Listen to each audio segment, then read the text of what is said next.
and betray so badly.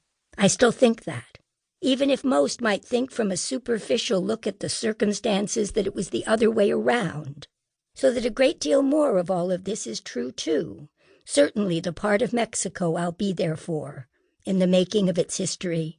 Even the exact minute of the green flare falling from the Army helicopter to begin the massacre at 6:10 in the afternoon of October 2nd, 1968, when I will see Itzel begin to run. True, as something of fiction always is, though you can work out what yourself in the storyline, with its names changed to protect innocent or guilty, the details recombined mostly only occasionally imagined, the way I'll often do in my head if not on the page, just to let me find the moral center of my tale. But the specifics, the historical specifics, I will vouch for them. I will start to use that line early on. Itzel was an Auschwitz survivor. Even if I will use her real name then, and change it only when on Cozumel one year I'll be reading so much about the Maya goddess whose shrine stands at the island center, that it'll become a way into the story, one that preserves the rhythm of the original as well as its unusual features, not like Vera or Elena or other names I thought of that can be easily pronounced in Spanish as well as English, when always I would like her own, far too much before finding that one, the Maya goddess of medicine and midwifery, which will finally birth my tale and be a gift not just to the goddess but to her. What with that sound, that TS sound contained in that TZ so common in her own Hungarian and in the indigenous languages of Mexico, still intact. Itzel, she would love it, as perhaps she did, which is what will let me see it as the name she'll take when she joins the underground cell with us.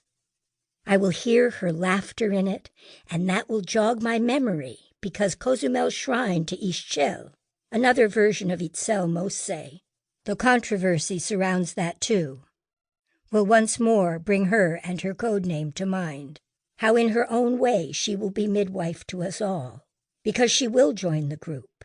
That too is true, so that Itzel, that central voiceless hissing whisper in it, can seem both assertion and subterfuge, and so come to mirror her most salient characteristic.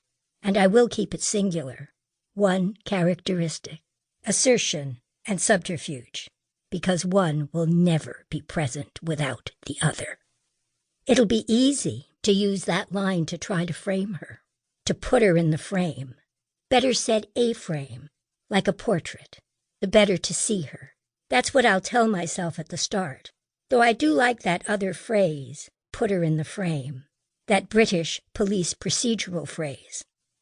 Even if the American use of frame might work better, that I'm trying to set her up. It's easy enough to think that, in trying to get a grip on her, I might be trying to trap her inside some sort of misdemeanor, if not felony, I have come to think her guilty of.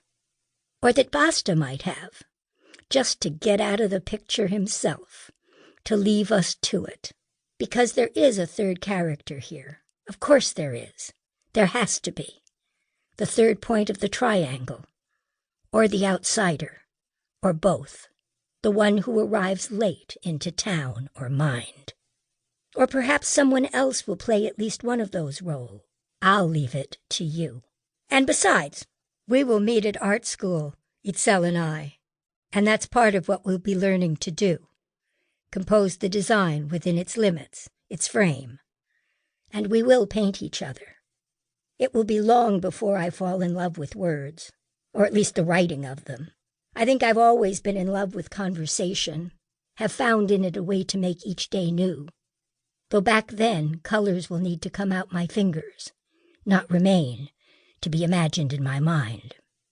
We'll call it the school on the road up, in La Subida, the University of the Americas, on the road to Toluca where you go up a long way, well over 9,000 feet before you ever get to